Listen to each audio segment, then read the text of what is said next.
Ya, baik kan ya, terima kasih. Langsung saja Pak Yusuf Kala. Em, Butir-butir penting dari MOU Helsinki yang ditandatangani tepat 1 tahun lalu sudah dilaksanakan, diantaranya penyerahan senjata, penarikan pasukan TNI Polri, juga Undang-Undang PA sudah diundang-undangkan. Apakah memang ini yang waktu itu ketika merintis perdamaian ini ada di benak atau di harapan Pak Yusuf Kala? Ya, yang di benak kita kedamaian. Mhm, Yang tadi disebutkan itu hanya proses mencapai kedamaian itu dan mhm, di masyarakat di daerah di Aceh ini tentu Anda lihat sudah kedamaian itu sudah dinikmati masyarakat. mhm, Masyarakat bebas kemana-mana sampai malam, tengah malam. Ke Medan pun naik mobil sudah tidak ada lagi masalah di kampung-kampung. Ekonomi juga sudah boleh bergerak. Sehingga itulah sebenarnya makna daripada perdamaian ini. mhm. Melihat dari kunjungan Pak Yusuf beberapa kali ke Nangro Aceh Darussalam, melihat situasi seperti ini, apakah sudah puas dari kesepakatan itu bahwa sudah tercapai semuanya cita-cita waktu itu, Pak? Iya, ini kan baru setahun. Mhm, Harus tentu kita laksanakan, memakan waktu. mhm, Tapi setahun pertama ini sangat memuaskan untuk kita semua melihat mhm, hasil-hasilnya. Dan apabila tahun pertama sudah begini, kita harap tahun-tahun berikutnya akan lebih baik lagi. Artinya yang paling pokok ini masyarakat lebih sejahtera, ekonomi berjalan, semua rehabilitasi berjalan, reintegrasi berjalan, sehingga tidak ada lagi pemisah-pemisah antara masyarakat dengan teman-teman di GAM, sehingga kembali ke masyarakat betul dan masyarakat tidak ada kekhawatiran lagi. Pemerintahan mhm, berjalan dengan baik, pilkada berjalan dengan baik, demokrasi berjalan. Itulah mhm. sebenarnya tujuan akhirnya daripada proses semua itu. Mhm, baik Pak Malik, juga Anda tentunya ketika 1 tahun lalu Anda punya bayangan-bayangan, cita-cita dan harapan-harapan terhadap Aceh. Apakah harapan-harapan Anda setelah 1 tahun ini sudah terrealisasi? Ya, saya sependapat dengan Pak Yusuf Kala. Yang paling penting adalah kita mencipta kedamaian. Mhm, Karena di Aceh sudah 30 tahun berlarut konflik. Dengan sudah terciptanya perdamaian dengan tanda tangan MOU Helsinki, kita sudah lihat sekarang keadaan di Aceh umumnya cukup tenang. mhm, Rakyat bisa bergerak di mana saja, bukan hanya di kota, antara kota dengan kota umpamanya, tetapi di kampung-kampung juga. Mereka agak merasa bebas, dan saya lihat juga di kampung-kampung umpamanya orang duduk di warung-warung kopi mhm, sampai jauh malam. mhm, Dan di waktu pesta bola tempoh hari, saya pernah tidur di kampung yang dekat dengan gunung. Pukul 3 malam saya terkejut karena ribut bunyi orang bersorak ya. Mhm. Apabila saya tanya, apa itu komosinya itu? Oh, katanya tidak, mereka melihat nonton bola. mhm, Jadi begitulah keadaannya. Ya. Dan sebagaimana Pak Kala bilang tadi, yang lain-lain itu adalah prosesnya saja.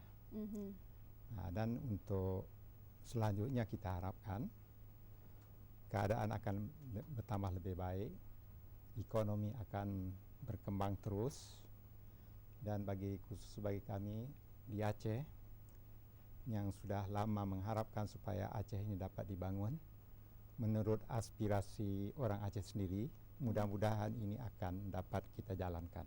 mhm. Saat ini sudah ada undang-undang pemerintahan Aceh yang menjadi payung hukum untuk mengembangkan baik itu dari segi ekonomi dan juga memperjuangkan kesejahteraan masyarakat Aceh. Benar. Sudah cukup puas dengan undang-undang PA yang sudah diundang-undangkan Ya, itu, Pak begini, Malik? ya itu memang kebiasaan, apakah saja memang masih ada persoalan ya. Mhm, Apakah kurang jelas ataupun kurang daripada yang diharapkan, itu perkara biasa. mhm, Tetapi hal itu sedang kami pelajari secara mendalam, dan sesuatunya akan kami sampaikan kepada pemerintah dengan Pak mhm. Kala, dan kami yakin bahwa itu semuanya dapat kita perbaiki dari semasa sampai ke masa-masa. Baik. Ribuan masa hari ini Pak Yusuf datang ke Banda Aceh.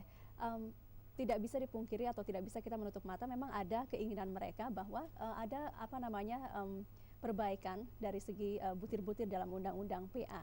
Kalau memang nantinya ke depannya memang ada permintaan masyarakat yang menginginkan MOU Helsinki atau undang-undang PA lebih melihat lagi aspirasi-aspirasi yang ada di MOU Helsinki. Sebaiknya bagaimana untuk melakukan itu? Ya tentu semua itu dapat diperbaiki setelah kita laksanakan. Di mana kekurangannya dilihat pada saat pelaksanaannya. Nah, kalau nanti pelaksanaannya ini waktu akan datang berapa bulan, satu tahun, 2 tahun itu semuanya bisa diperbaiki. Jadi yang tidak bisa diperbaiki itu hanya saya bilang Al-Quran hadis saja. Kalau undang-undang dasar pun diamandemen, apalagi undang-undang. Jadi semuanya bisa. Jadi pemerintah terbuka bahwa ini juga terbuka untuk perbaikan-perbaikan. Pasti. Tapi harus dijalankan dulu berapa lama kira-kira Pak? Kita lihat nanti di lapangan. Karena ini belum sudah begitu banyak mungkin permintaan yang melihat kembali butir-butir karena ada perbedaan menurut mereka mendasar antara misalnya apa yang ada di MOU dengan apa yang ada di Undang-Undang PA. Tadi saya jelaskan antara masalah apa itu rekomendasi dengan keputusannya, konsep. Keputusan. Ya itu memang hal yang patut dipertanyakan. Namun kita lihat hal-hal itu sebenarnya jarang terjadi. Undang-undang untuk suatu provinsi itu jarang terjadi. Jadi belum tentu dalam waktu 5 tahun itu ada.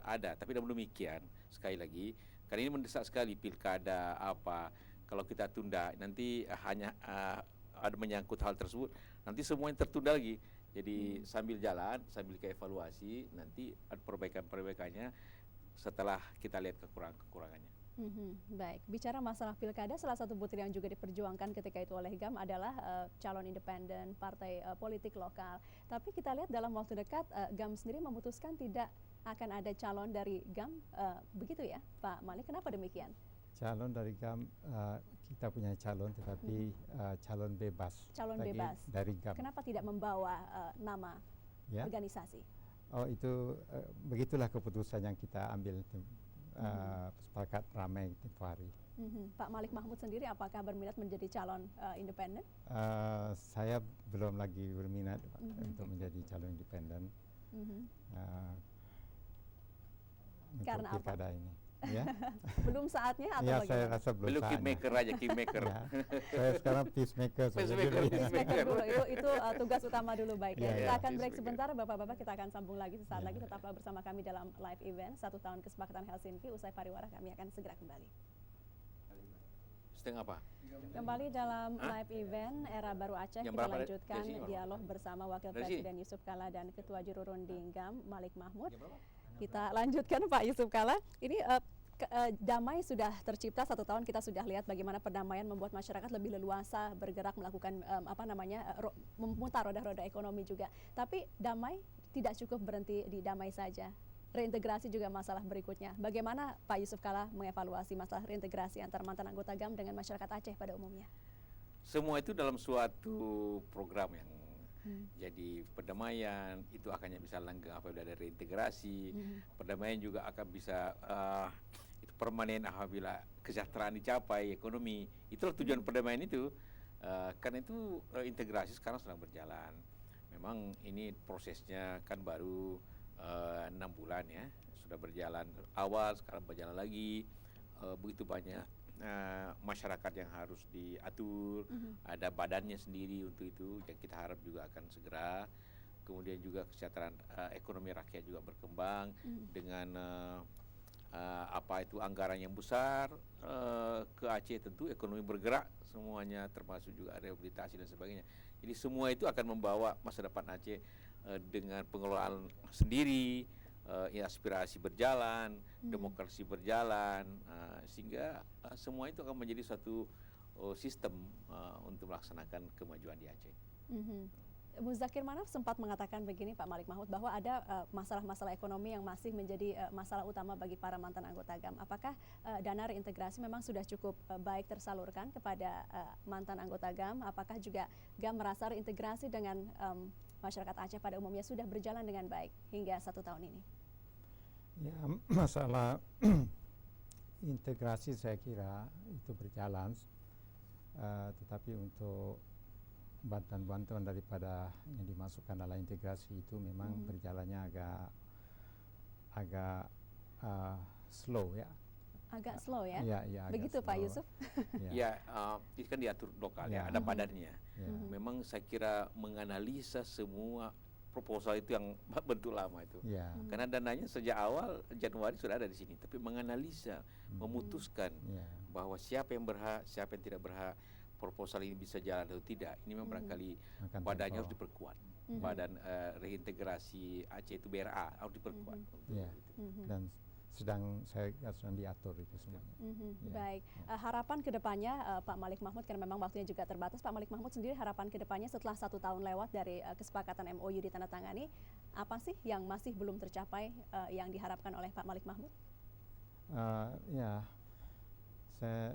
ini kan memang kita akui baru ini perdamaian baru ya, baru 1 tahun, dan memang banyak hal-hal lain itu yang kita harapkan belum lagi dapat kita laksanakan. Tapi saya yakin untuk hari mungkin yang mendatang ini, dekat ini, kita akan dapat mengatasi satu persatu apa yang jadi penghalangannya. Baik, Pak Yusuf Kala, sekaligus untuk menutup, payung hukum sudah diberikan kepada pemerintah Aceh, ada undang-undang pemerintahan Aceh. Apa yang diharapkan bisa maksimal dilakukan dengan adanya UU-PA untuk meningkatkan kesejahteraan masyarakat Aceh ini? Ya, undang-undang yang baik harus dilaksanakan dengan baik pula di daerah, dan juga Tentri Pusat yang menjaga semua agar seluruh sistem undang-undang itu berjalan. Dibutuhkan contohnya 90 kanun peraturan-peraturan daerah untuk melaksanakan PA itu. Dan yang paling pokok, masyarakat bergerak, pemerintah bergerak, demokrasi berjalan, dan kemudian masyarakat tentu akan menikmati. Baik, Wakil Presiden Yusuf Kala, terima kasih sudah membagi waktu bersama kami. Juga Bapak Malik Mahmud, terima kasih sudah bersama kami. Dan pemirsa, demikian wawancara bersama Wakil Presiden Yusuf Kala dan juga Ketua Juru Runding Malik Mahmud. Saya kembalikan ke Anda, Kania, di Studio Kedoya, Jakarta.